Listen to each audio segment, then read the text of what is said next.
So, a couple weeks back, I decided to play through the entirety of the Doom series and the relevant gameplay. All of it was streamed, and all of it, for the most part, fun general time. This is mostly going to be nothing major beyond some interesting notes about the story, the development, and largely some brief thoughts on the gameplay of the game, so not a retrospective like my other videos. One major note that I'll do my best not to bring up, but Doom, Doom 2, and Doom 64 are all played without a Y-axis for head movement, and it's such a weird constraint. I'm relatively young, so I've never played a game which just locks your viewpoint straight ahead and turning side to side, besides side-scrollers. It is painful. Not in a this is a really bad design way, but in this isn't natural to me kind of way. So anyway, the first Doom was developed by id Software, which apparently stands for In Demand, which I thought was the brain, but never mind. It's the third title developed by the studio, and the ones preceding it are Commander Keen and Wolfenstein 3D. While the gameplay was developed by all of its founders, it seems the major players being John Romero and Sandy Peterson. The game was developed by within the titular Doom engine, or id Tech 1, which is an open source engine from what I gather, and is so well made that the Will It Run Doom meme has had the game playing on pregnancy test treadmills and even within the game itself. I wouldn't be surprised that eventually with nanomachines we won't see the game run in a petri dish. Continuing, the game was incredibly successful, selling millions of copies, and is one of the first major FPSs to bring the genre broader appeal. Its modding scene was also quite good, along with its natural quickness, making for a hefty speedrunning community. And well, the game of course has spawned the successful franchise people know and love today. So, Doom 1 is a game that I quite enjoyed and features 4 major campaigns, that being Knee Deep in the Dead, The Shores of Hell, Inferno, and added in the expansion Thy Flesh Consumed. You play as a Doom guy, which apparently wasn't even the intention. It's supposed to be power fantasy for the player, but was only recently canonized to be a separate entity a la Doom guy. The game opens up immediately to gameplay, but the story is apparently relayed in the instructions manual and in certain parts of the campaign's transitionary portions. Apparently, Doom Guy was ordered to kill civilians. Don't know why he'd be ordered to do so, but he refuses, violently assaults his commanding officers, and is incarcerated on Mars. New teleportation tech is then invented and apparently opened up the portal to Hell on the Mars moon bases Phobos and Deimos. The Marines are sent to investigate, the shenanigans happen, and Doom Guy then realizes he's the only survivor, but goes forth to kill demons. The end messages of each campaign only really serve to detail why you continue. The end of Knee Deep in the Dead effectively tells you that this ending is disappointing and that you should be home, presumably back on Earth. You then must continue on in the next campaign, The Shores of Hell, which that campaign ends with telling you succeeding in defeating the Cyber Demon on Deimos moonbase, only to realize that Deimos is floating above Hell. You'll need to escape Hell in spite of having never heard anyone succeeding in such a goal. I'm surprised he's heard someone going to Hell, actually. Continuing then in the campaign Inferno ends with you successfully killing the Spider Demon, which was the one behind the Mars invasion. A doorway then opens up and you return to Earth, Hell seemingly releasing you, only for you to come to the realization, or at least alluding to that realization, that demons have followed behind you. In Thy Flesh Consumed, by the end you realize that the Spider Mastermind, who acts as the final boss of this campaign, again, but this time green for some reason. And anyway, you beat it, and then it mentions that this was revenge for your pet rabbit Daisy, a dead rabbit which was revealed at the end of Thy Flesh Consumed, and you continue revenge in the sequel. The game plays out surprisingly well, minus the lack of a Y-axis movement. Again, personal opinion, I know it doesn't necessarily detract from the game, but still. The weapons feel great, though the fist and pistol, however, are useless outside of their starting area, particularly the fist. The pistol is good for whenever you run out of ammo, and next you have the shotgun, which is great for a while, does the damage that you need, and is fairly decent to a range. And since the game doesn't have a super shotgun yet, it's the best shotgun you're gonna get. The chain gun, great since it gives you a reason to use your pistol ammo, and the bullets have semi-stun lock effects on enemies, which is incredibly useful. The rocket launcher is one of the best for range, and does decent enough damage that it's the weapon of choice by the devs for the bosses. The plasma gun, my personal favorite weapon, great sound, great feel, only problem is that it uses the same ammo as the BFG 9000, a gun which does the great damage that you need it and is one of the most iconic weapons in the series. However, it lacks a certain impact but makes up for that in said damage. Super useful. The last weapon is the chainsaw, which again is iconic to the franchise, but I don't find particularly useful until the sequel made it feel okay. The sequel, Doom 2, was developed and released 2 years after the original in 1995.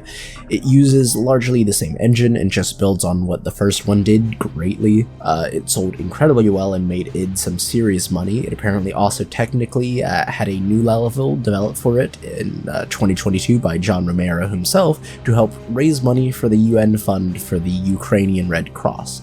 Didn't know that till play, but fun fact. Doom 2, Hell on Earth, is great in my opinion, building on the sequel in almost every single way. It features a single campaign spread out with the intermissions, which give the same end notes as the first game's end campaign notes. Outside of the game, the story begins with humanity evacuating Earth, as most of it is ruined as a result of the demon invasion, and they're fleeing to a spaceport. However, said spaceport is overrun by demons. Doomguy once again is sent to deal with this. The first end note is after the 7th map, which tells us that something obviously is wrong in the facility, which is being affected by the demon presence. We can see within it a Hell outpost, which we seek to destroy and of course help humanity. By the end of the 12th map, we've succeeded in freeing humanity and humanity is able to evacuate, but we ourselves are left on Earth. The Doomguy expects this to be the end of him, but we receive a transmission from the human Archship that they located the new portal of the alien invasion on Earth and sends you the coordinates to go ahead. Map 12, Doomguy is surrounded by the corpses of his enemies, and while we find this portal, we're unable to destroy it from the outside, and so Doomguy plunges forth into Hell. At the end of the 30th map, we find ourselves after facing the Icon of Sin, the big bad of the demon world, or one of them. Doomguy, of course, kills it, and in one of the arguably most frustrating and weakest entries of the bosses, in my opinion. Yes, Icon is iconic, but man, it's a bad boss, in my opinion. By the end, we've saved Earth. Hell is a wreck, and Doomguy slowly begins making his way back to Earth, and thusly home. We're introduced to plenty of new enemies as well throughout the game, such as the Hell Knight, Arachnotron, and while others, the most annoying additions were the Pain Elementals and the Revenants. These two are pains in the games that are going to follow. The game, while adjusting a handful of weapons, the only new addition would be the iconic Super Shotgun, my preferred weapon for most of the games that followed, as it feels weighty and powerful in most of the games. Doom 64 is not in fact the 63rd sequel to the original Doom, but the third game in the series developed for the N64 in 1997, and still runs on a version of the Doom engine and on a re-release engine called the Kex engine. I'm not entirely sure which one is on Game Pass, though I believe it's the latter. The game was developed and released by Midway Games, and while seems to be the first without John Romero and the original team. 64 is the first game to really redesign the demons. It is one of, if not the best of the 2.5 Dooms, in my opinion, though it falls flat on the aforementioned design departure, in my opinion. Now, the guns and the sound design is fantastic. I mean, the stark alterations to the demons is a bit odd in terms of choice. The new Kako demon now somewhat resembles the old Pain Elementals, and the Pain Elementals now look nothing like their original iterations. The humans are the least changed of the enemies, and they're largely fine, but most of the rest are less notable, and with them losing a lot of their charm and detail of the prior iterations, in my opinion. In spite of that, I still really enjoyed this game. The story is somewhat more detailed than the last iteration, with Doomguy surviving, but still suffering from PTSD, as he has nightmares of endless demon hordes. Following the games, it seems that the military was tasked with cleaning up the demon hordes in a campaign codenamed Doom, which was sealed and classified. A message is then received from an outpost years after the campaign was supposed to be over, revealing that something had escaped and has since been reviving demons, and others, which explains, or might explain, why the demons look so different in this game. Eventually, this reviver is revealed to be the mother of all demons, and the fight is probably the hardest in the series. As a fight, the Icon was still more frustrating because of the gimmick, but Mother is the toughest, and there is in the standard campaign. later introduces the Resurrector, the sister of the Mother, which, with a name like Mother of All Demons, it makes you seem the toughest, but turns out your sister, the Resurrector, is worse. The weapons are pretty much the same with some minor variations. The only new addition is the Unmaker, which is alright in terms of usage. Apparently, within the secret levels, there are 3 demon keys to further utilize the weapon and make it kinda just as powerful, if not more than the BFG, which is fascinating, as it doesn't make another appearance till Doom Eternal, at which point that you can get it, it feels unnecessary. We'll get into Eternal soon. The game also features a major problem in the fact that there's a lot of areas in which by simply trying or not knowing that something is coming, one which appears at the end of the level, it'll just kill you. The death rooms are very annoying in this game, but beyond that, they're fine. Doom 3, more confusingly the 4th entry in the mainline Doom franchise, was again developed by id Software and published by Activision. Released in 2004, id's first Doom title in 9 years, and has a surprising amount of the original developers of Doom in spite of how the game would turn out. The game was apparently a big deal in terms of its tech, and at one point was shown off by Steve Jobs as a Mac title and was set to have Trent Reznor of Nine Inch Nails as its composer, though poor management as well as scheduling issues seem to have dissuaded that, so he's not the composer. The game also sold incredibly well, apparently winning tons of awards on top of that, to my surprise. Doom 3 is a mess, so the freedom of camera movement is great, fantastic, and even its probably only redeeming quality. The game has some decent atmosphere, but not for a Doom-style game in my opinion. The game plays like any 2000 FPS, which I regularly found myself longing to replay Resistance while playing this game. The game, in spite of being the last mainline game before Bethesda era of the series, is okay at best. From what I gather, is a different timeline or dimension from what seems to be the story, and 3 might be the only one separate because the first 3 all seem tied together as 2016 and Eternal, and there's only loose references to 3 in the Bethesda era games. The game is apparently set up to be a reboot, and well, I'm curious about how a real sequel to 3 would adjust it. As it stands, 3 is a whole nothing burger. The game's story is fun, but ultimately confusing. I'm not in love with it being told through logs, but it seems a majority of the story was told via said logs, and unless I really like a game, I don't really dive into its stories or side content. Because, well, those are supposed to be supplementary material, not mandated content. Still, what story is presented is kinda fun. You're a nameless Marine, which some contest may or may not be alternate timeline Doom Guy or Slayer. I'd like to think the 3 Marines in Doom 3 are just nameless Marines who can hold their own as well. I like Doom Guy, but I'd also like other characters who can still kinda hold their own against the demons at some point. Yes, Doom Guy is the main protagonist, but I'd like at least one person to put up a fight. I mean, we heard about Ark in Eternal, and we don't see a single soldier really fighting back. Like I mentioned, the game subverts the typical Doom format, replacing a lot of the open area combat for this tight quarters corridors. It feels very un-Doom-like to be fighting 2 to 3 enemies at a time and not the occasional hordes that you have to shift around. The worst as well is the weapons feel like slapping demons with a soaked towel. They hardly react, the gun sounds off, and man, it's just dull. The shotguns suffer the worst from this, as shooting any demon in the head should cause some sort of reaction, but it never really does, not even the possessed soldiers who should be weaker. Now, if it wasn't Doom or titled Doom and you improve the gameplay to not fit the Doom style, I could see it being a fairly competent shooter, because I like the atmosphere. It feels like a less stylized Dead Space, and of course, Resistance. It also seemingly punishes the player for exploring and picking up items by sending a bunch of enemies at you, which gets old fast, and apparently was also something contested by a lot of gaming journalists at the time.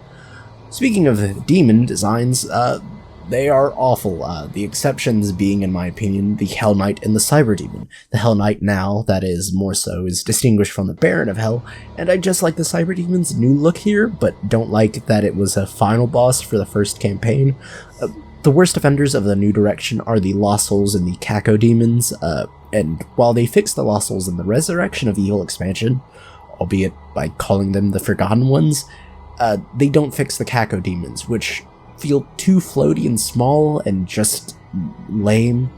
It also does the one thing that I don't understand in games, which is where you kill baby enemies, and yeah, they had you do it in Dead Space 2, and I hate it there as well. It's not fun shooting an enemy that coos like a baby, and yes, it's dreadful, but not a good dreadful, it's just depressing. The cherubs are the worst designed enemies in the entire franchise, in my opinion.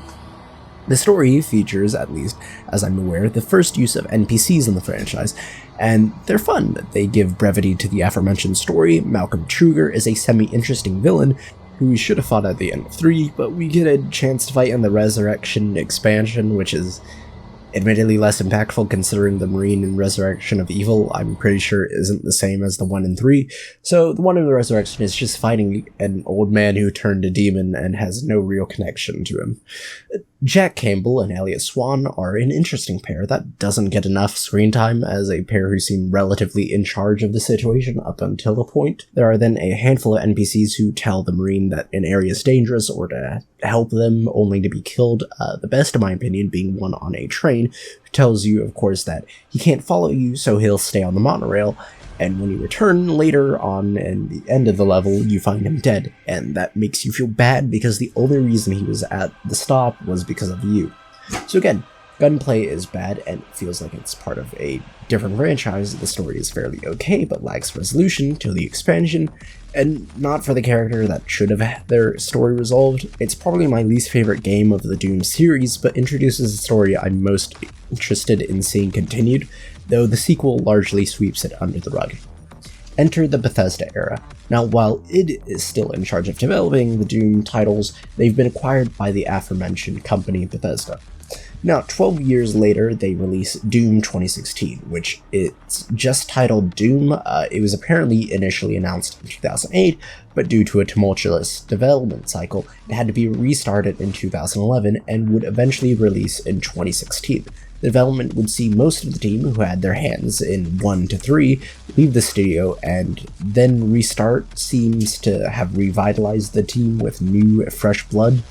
One of its most notable people being that of Mick Gordon, who composed the music, and honestly is one of the linchpins of the games, as the soundtrack carries a weight in the fights that is unexplainable unless you play it.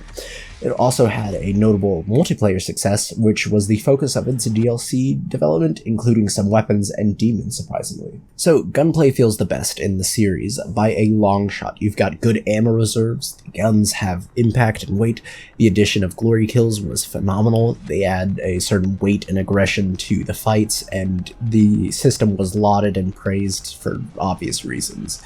The enemies are more so designed like their iconic iterations for the most part. Several of the demons are slightly altered, but with an acceptable similarity, in my opinion, a la the Kako demons' new design, which admittedly, anything is better than their 3 iteration. Then the addition of the Summoner was the oddest choice of demons by the developers, as the Archvile was right there, but they would change it in 2016 to more align with the classic version, only to change the Summoner into the second most annoying enemy in the DLCs, in Eternal. We'll be getting to that shortly. 2016 plays like the classics Dooms much more than anything, and well, it feels great, action-packed, and super violent. The chainsaw gets a much-needed upgrade in my opinion, with it being effectively a one-shot kill for stronger or weaker enemies, with fuel being used as ammo. Love it. The game establishes the Doomslayer as very powerful, and it's clear he's meant to be portrayed as this unstoppable force being made throughout the game. The Slayer constantly disregards whatever Samuel Hayden and Vega say. He's got a mission and he's going to do it no matter what stands in his way. I love this attitude. Hayden telling the Slayer don't do that, and yet he does it anyway. It's fantastic. Hayden, Vega, and our primary antagonist, Emily Pierce, are phenomenal characters, though what the game does with the former is a bit of a cop-out in my opinion. Anyways, missions are large, expansive, and movement feels nice, and while there is no sprint, which feels strange, it's largely fine. The secrets in this game are weaker, with little models for the Doom Guy. Action figures are fun for a bit, but it's just retextured Doom Guy, which gets a little old after the first 10. Getting new weapons feels great. Your arsenal is largely the same as it is in prior games, but the weapon mods add a new dimension to them. We also get our first machine gun that isn't the chain gun, which is great, feels nice, and the micro missile mods are probably my favorite in the game. Again, weapons feel right, the demons feel properly demonic. The only one I remember having a problem with is the Pinky, which has this almost vacuum-like suction to its charge, but that's alright in the end, because Pinkies aren't nearly as prominent as they were in the early games. I love this game. To me, 2016 and 64 are probably my favorite in the series, so spoilers ahead. Doom Eternal, the follow-up to 2016, took 4 years, and released in 2020. Its development seems largely the same as 2016, though the staff behind it seems to have taken a major change somewhat. Mick Gordon returned as the music composer, but there was some major dispute, which largely seems to be the fault of it, in my opinion, from what I've seen. This, however, would see the dismissal of Gordon for the Ancient Gods DLC, and man, it shows. On another funnier note, the game also shared a release date with Animal Crossing New Horizons, which created the perfect pair of Isabelle and Doomslayer. Doom Eternal is a mixed bag in the series. No, not to say it was entirely unpleasant. I like the game and its presentation is quite good. There's a couple of problems, however, in the latter, as it attempts at introducing a weak point system. Before we delve into that, the demon designs are almost one-to-one recreations of their old 2.5D counterparts, with this game creating the best 3D iterations of the iconic enemy cast. I absolutely love them. I mean, Kako is a meatball again, and while the Pain Elemental, as much as I hate the guy, looks phenomenal. We're also introduced into new demons, the Whiplash, the Doom Hunters, and secrets feel much better in this game, as well with the little Doom guys being collectible figures of the demons. I actually think these are great, and finding secrets also rewards you with Sentinel batteries, which are used to unlock things. The Fortress of Doom, which is now your hub, and is serviceable, though beyond the unlockables in an arena for you to practice fighting, in which I suspect nobody really uses beyond the forced bit to show it off. Best presentation of the series by far. So weapons are great. They each feel unique, and oddly they changed the Gauss cannon to the ballista in this game, but admittedly they're effectively the same with minor changes in the weapon mods. They've also removed the pistol, which apparently is still in the game, but obviously not in the game proper, and honestly that's sad considering the pistol, albeit a bad weapon, was one of the staples of the game. If it was due to a lack of power, I honestly think they should have modified it to a more hand cannon style pistol, revolver, but unfortunately they just dropped it completely. We're also reintroduced into the Unmaker, which is fine. The problem is it uses the same ammo as the BFG, which is given quite sparingly in this game, and I find personally objectively worse. So the Unmaker ends up being a reward for, fighting the Slayer gates that feels hopelessly useless in spite of just how late game it is. There's some perks from what people say, but a weapon that needs a detailed analysis of why it's good isn't all that great of a super weapon in my opinion. The mastery is what more or less breaks these weapons as well, as much as I find with the exception of the super shotgun, merely because it doesn't have a weapon mod that changes the primary fire. Using the mods, the shotgun basically became a grenade launcher the entire time, and I never used anything other than the micro missiles. And the game more or less was balanced around the mods more so than the guns. We also later find the Crucible, the sword we see him take at the end of the game, which is basically a one-shot on any demons, so if you're like me, you'll just use it on any super annoying demon you find, and to get rid of most pests during the final boss fight, so you can focus on the actual fight at hand. The other problems I have with the combat is ammo, which they decided that the prior fairly decent system was bad, so now you get to use the chainsaw for all your ammunition needs, which would have been fine if your ammo pouch was comparable to the prior game, but it's half now, even with the fully upgraded system. So I spent a good majority of the game feeling I was out of ammo constantly, which was really annoying problem to have, so you'll spend at least one moment in each arena fight looking for an enemy that costs a single piece of fuel to cut for ammo. This also includes and becomes a problem with the super shotgun, as it's a counter with several enemies, including the later final boss in the DLC, which uses it to stun them. I wanted to wait because I couldn't divide the enemies and the weapons from these handful, which blend the two terribly. The game's weak point system is fun when it allows you to approach the game, however, and either optimally take out a weak point or just power through it. The same can't be said about the Marauders, introduced in the normal campaign as what I thought was a fun single-time enemy before being made into a mid-boss type encounter. You either use a super shotgun to stun them when their eyes flash green, which turns the fight into a turn-based experience, not something that feels particularly good in a Doom game, and yet this is exactly what they do for the Dark Lord in the final DLC, not only then expanded on by the addition of the Argent Hammer, which prolongs the stun. I wasn't fond of this, obviously. This on top of the new enemy, the Spirit, which uses the body of a heavy class demon, basically anything that isn't an imp or a gargoyle, as a host, boosting their power and speed, and also for some reason making them immune from the freeze grenades and the stun hammer that they just introduced. And once you defeat them, and the Spirit is outside of the body of the demon, of course, you kill, you have to use the plasma gun's microwave beam to actually kill the demon. You can't use anything else. Like Ghostbusters, kind of. They introduce several other enemies that have these traits of being immune to certain weapons, which I just despise. The enemies' abilities aren't unique, they don't make you prioritize who to aggro, they're just immune to damage, and it's really annoying. I shot at a pair of Marauders I was tired at one time with a BFG, only to learn they can just block them with their shields, something that just sits wrong with me, considering no demon should just be immune to the BFG.